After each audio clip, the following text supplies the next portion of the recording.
Gente, olha só, vamos falar um pouquinho de Cristiano Zanin. Tá dando polêmica o Zanin, viu? Porque os votos proferidos por ele no Supremo Tribunal Federal geraram uma revolta significativa na esquerda brasileira, principalmente nos progressistas das redes sociais, muito amigos do deputado Sanderson. O ministro tem se posicionado contra pautas como, por exemplo, a liberação do porte de drogas, pequenos furtos e também dos direitos dos LGBTQIA+.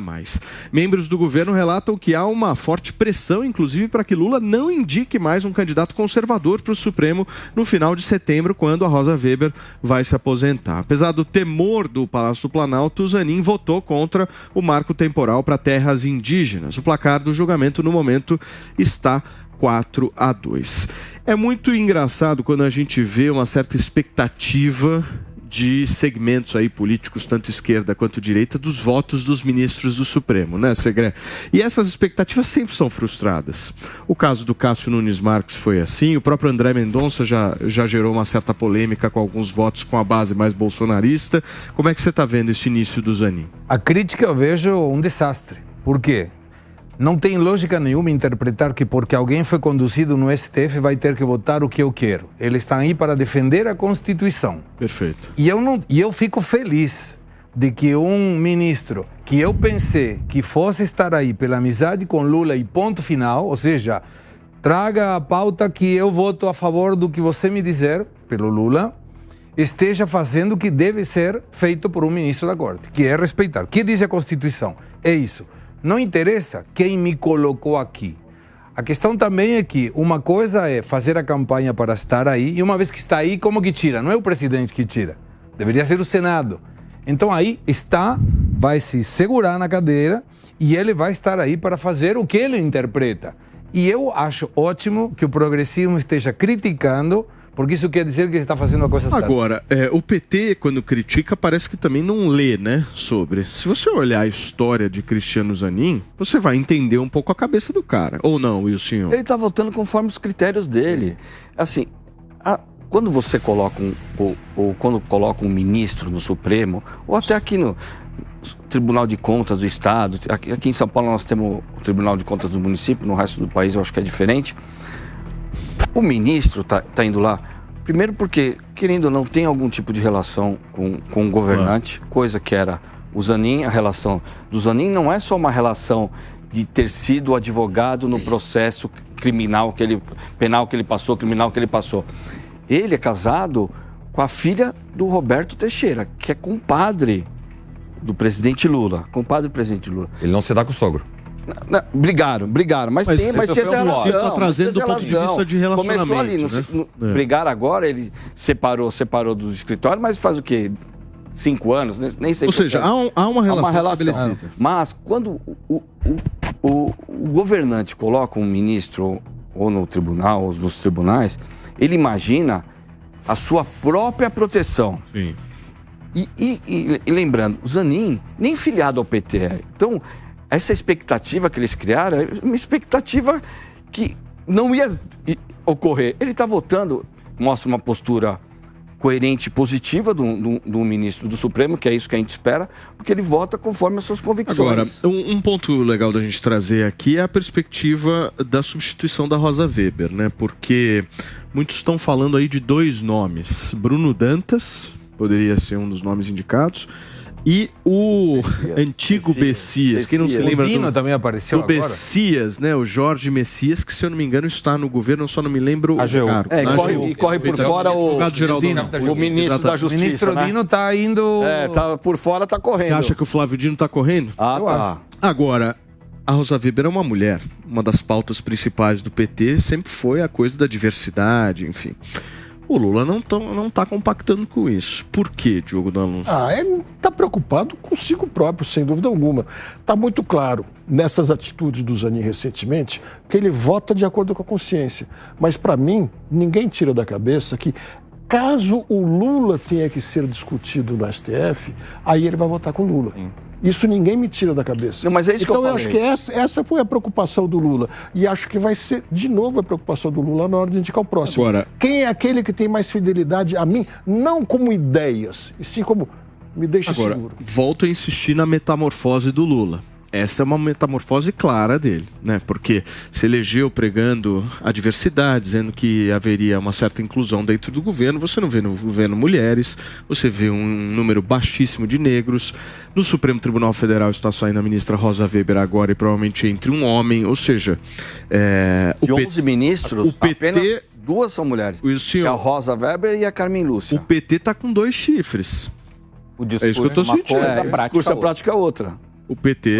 Mas isso é novidade? Para mim, sempre foi assim. Não, o PT. sim, mas o PT, ele aguenta, né? Você percebe uma certa resiliência por ser o Lula. O que não aconteceu com a Dilma. Não há críticas ao Lula. O que não aconteceu com a Dilma. Lula pode fazer o que quiser, que não vai ter críticas. Esse é o... Ou melhor, aconteceu com a Dilma, até que a economia começou a desandar. Na hora que a economia começou a desandar, começou a faltar dinheiro no bolso... O próprio PT largou a Dilma. O próprio PT largou ela. Sim. Sem dúvida. O que você acha, deputado, sobre a indicação eu acho ainda que o ministro Zanin, como veio agora das ruas, né, ele ainda tem relação e houve, e saiu no mês passado das ruas, ele não está bitolado, não está cego, como estão os demais, na minha observação, estão os demais ministros. Né? Quando votaram agora, foi uma lei aprovada no Congresso que flexibilizou a chamada contribuição sindical obrigatória. Era obrigatória, houve uma flexibilização, uma lei aprovada, né, a reforma trabalhista. Diz que cada trabalhador, se quiser, ele paga, se não quiser, ele não paga. Eles querem votar, obrigar. Votação do STF. Ministros que não saem às ruas, então perderam o contato da realidade nacional brasileira. Mesma coisa agora, essa questão do Zanin. O Zanin vindo agora das ruas e vê, não, a sociedade brasileira não quer liberação de droga para a juventude.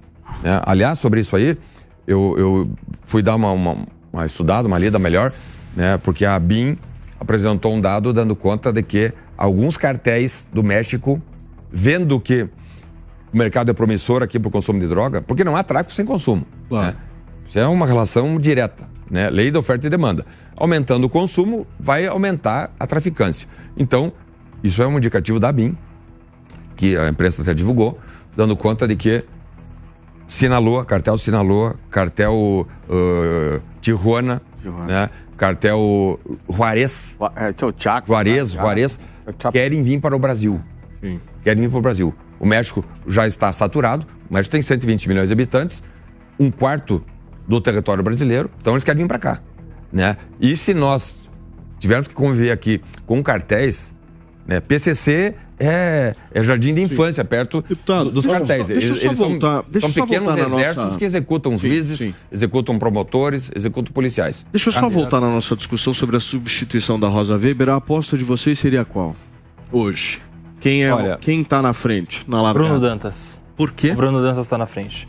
Porque ele não tem o desgaste do Messias ter sido Bessias, porque ele não tem o atual desgaste do Flávio Dino, porque o Flávio Dino no começo ele estava até mais cotado, agora com essa história das imagens deu uma caída. Ele chegou a dizer que as imagens só seriam entregues se o STF pedisse, não tinha nada demais nas imagens, e agora as imagens já não existiam desde quando ele já falava isso, ou seja, pegou mal para ele. E um outro nome que corre por fora aí, mas eu acho que não tem força suficiente, é do Rodrigo Pacheco, presidente do Senado, também. Também. Olha, mas eu acho que hoje o Bruno Dantas, até pelo trabalho que faz no TCU, é o nome mais cotado. Eu prefiro que o Kobayashi esteja certo, mas eu aposto no Bessias. Eu também estou apostando. Porque acho que o Bessias tem mais proximidade com o Lula e é isso que eu acho que o critério, até dê uma olhada na nossa tarja aqui que o nosso Filipão colocou, ó, abre aspas, quer um ministro que possa trocar ideias. Isso é uma aspas do Lula. Já mostrou que é fiel. Ou seja, agora sem permitir um Bruno Dantas, quem troca uma ideia melhor? O Bessias ou o Bruno Dantas? Então, mas eu também sou Bessias. Acho que ele está fazendo uma análise técnica que não é análise técnica só que assim, deixa eu falar, sendo feito agora. O Jorge Messias é um cara que é do time, só que ele não é cota do Lula. Ele é cota da Dilma. Sim. Ele é uma pessoa de muita confiança, não do Lula. Muita confiança da Dilma. Então ele não é tão próximo assim quanto mas vai na direção da reclamação que tem em cima do Zanin. O Bessias vai atender a cartilha do PT. Não atende, ele é evangélico. Mas vai atender a cartilha do PT. Mas como que ele atende? Ele não é negro, Não, certo? Mas não é isso. Ele A vai cartilha de interesse, na hora, na hora de votação, Paulinho. A cartilha do PT que é uma mulher Você tá falando da cartilha prática. Eu tô falando da teórica. Não, a cartilha ideológica. Mas a cartilha uma frase ideológica. Ser trocada. Ser trocar ideia, ser trocar Wilson, O que eles estão reclamando do Zanin, eles se enxergam no Bessias. O Wilson, o Jorge Messias acabou de fazer uma manifestação como advogado-geral da União ao STF pedindo arquivamento do processo contra o Bolsonaro em relação às vacinas, que foi acatado pelo Zanin. Ou seja, a crítica ao Zanin engloba, inclusive, a atuação do Jorge Messias como AGU. Ele não é cota do Lula, ele é cota da Dilma. Ele é homem branco e evangélico. Agora, quantos advogados tem o Brasil? Entendeu? Você que é advogado. 1.300.000 advogados. 1.300.000. Dentro desse 1.300.000, deve ter uma mulher competente, Muitas. negro competente, Muitos. ou as duas coisas ao mesmo tempo, Claro. que possa cobrir essa vacância no Supremo Tribunal com Federal. mais competência do que esses dois. Isso, que, tem com todo muitos, respeito, só não há esses dois que interesse estão sendo do presidente da indicados. República nessa indicação. Se você, Agora- inclusive, olhar o orçamento do Ministério das Mulheres para o ano que vem, que está sendo ventilado, ele é menor. Dos menores orçamentos, vai ser para as pautas que, teoricamente, fazem parte da base, mas não fazem parte Pra da fechar, cabeça Diogo. da cúpula. Mas veja, a gente está discutindo isso o tempo todo aqui, mas a gente acaba não discutindo o principal. Esse sistema de escolha dos ministros é que está errado. É isso que tem que mudar.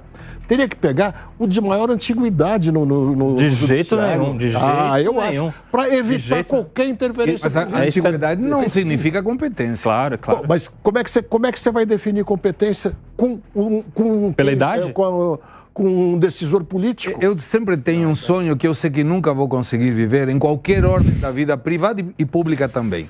Se chama duplo envelope. Coloca o currículo com um nome fictício, escolhe pelo currículo e pela sua trajetória e depois verifica quem essa pessoa Isso é. é só na Argentina. assim, né? Não. Também não é lá.